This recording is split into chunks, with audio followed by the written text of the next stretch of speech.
11-savol. Masalani ishlang va javobni javoblar varaqasiga ko'chiring debdi. Vodorod xloridning yonish reaksiyasini berib qo'yibdi. Xlor va suv chiqadi. Ma'lum vaqtdan so'ng muvozanat qaror topdi. Muvozanat holatida Km 1 ga teng ekan. Moddalarning konsentratsiyasi H xlorniki 4 mol taqsim litr, suvniki 3 mol taqsim litr bo'lsa, kislorodning muvozanat holatidagi konsentratsiyasini aniqlang debdi. Birinchi reaksiyani yozib olamiz. H xlorni yonish reaksiyasi. Kislorodda yondirilsa, bu yerda kelib chiqadi. Xlor va suv kelib chiqadi. Xo'sh, reaksiyani tenglashtirib olamiz. Bu yerga 4 koeffitsient tushadi. Bu yerga 2, suvga ham 2 tushadi. Kislorodga 1 koeffitsient tushar ekan. Endi har qanday muvozanatli savollar 3 ta kattalik bo'yicha ishlanadi. Dastlabki, sarflangan va muvozanat konsentratsiyalar bo'yicha ishlanadi. Endi moddalarning muvozanat holatidagi konsentratsiyalar yozilgan ekan. Bizda H xlorning muvozanat holatidagisi mana bu yerga yoziladi. 4 ekan mol taqsim litrda. Suvning muvozanat holatidagi konsentratsiyasi esa 3 ekan. Endi bu muvozanat holatda dastlabki moddalarni ortib qolgani yoziladi, ya'ni qolgan H xlor bu. Mahsulotlarni esa hosil bo'lgani yoziladi. Bu 3 hosil bo'lgan suv. Endi mana bu 3 suvni hosil qilishda u bilan birga hosil bo'lgan xlorni va reaksiyaning o'ng tarafi hosil bo'lsa, chap taraf sarflanadi. Sarflangan kislorodni va sarflangan H xlorni topsa bo'ladi. Koeffitsient orqali 4 koeffitsient, 1 koeffitsient, 2 koeffitsient, 2 koeffitsient hisoblasa 3, demak, hosil bo'lgan xlor ham 3 ekan. Ya'ni muvozanat holatdagi xlorga ham 3 yozib qo'ysak bo'ladi. Hosil bo'lgan xlor. Sarflangan kislorod esa 1,5 kelib chiqadi. 3 ni 1 ga ko'paytirib 2 bo'lsa, sarflangan H xlor esa 6 kelib chiqadi.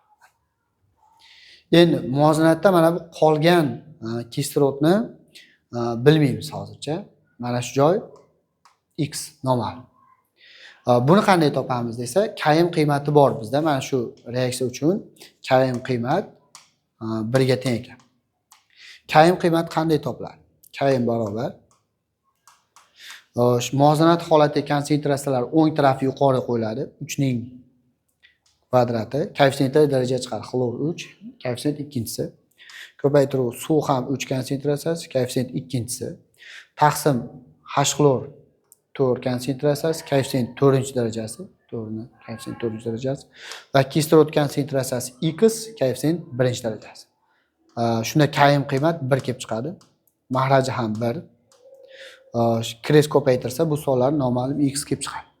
Shunda 3 ning kvadrati 9 bo'ladi. 3 ning kvadrati 9, 9 kira 9 81, 81 ko'paytirsam 81 chiqadi. Demak, bu yoqda 81 barobar 4 ni 4-darajasini topamiz. 4 ni 4-darajasi bu 4 ko'paytiruv 4 bu 16 bo'ladi. Yana 4 ko'paysa 64 bo'ladi. 64 yana 4 ko'paysa 256 bo'ladi. X ko'paysa 256x, 1 ko'paytirsa 256x bo'ladi. Endi bu yerdan x ni topish uchun 81 ni 256 ga bo'lish kerak. 256 ga bo'lish kerak. Mana demak x, ya'ni muvozanatdagi kislorodning qolgani 81 taqsim 256. Mana bu joyga 81 taqsim 256 yozamiz. 256.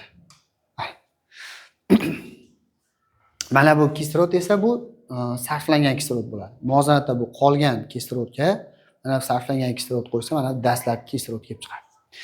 Dastlabki H xlorni top desa, qolgan H xlor 4, sarflangani 6 ni qo'shib olsa, dastlabki H xlor 10 bo'lgan. Agar buni top deganda javob 10 bo'lardi. Dastlabki kislorodni top degan bu savolda muvozanat holatidagi konsentratsiyasi top degan. Kislorodning muvozanat holatidagi. Demak, javob mana shuni o'zi bo'lar ekan, ya'ni muvozanat holatidagi kislorod top degan ekan. Muvozanat holatidagi kislorod x deb belgilagani javob 81 taqsim 256 bo'ladi. Agar dastlabkini top deganda bu songa 1,5 ni qo'shardik, mana bu dastlabki kislorod chiqadi. Demak, mana bu javobga 81 taqsim 256 degan javob yozamiz. 81 taqsim 256. Xo'sh, javob yozishda qisqartirib yozsa ham bo'ladi. Qisqarmaganligi uchun bu sonlar xo'sh, 3 ga karrali emas 256 soni. Shuning uchun qisqarmagani uchun shunday holatda yozsa ham bo'ladi yoki 81 ni 256 ga bo'lib yozsa ham bo'ladi. Mana bu kasr ko'rinishda yozsa ham xato bo'lmaydi. To'g'ri bo'ladi.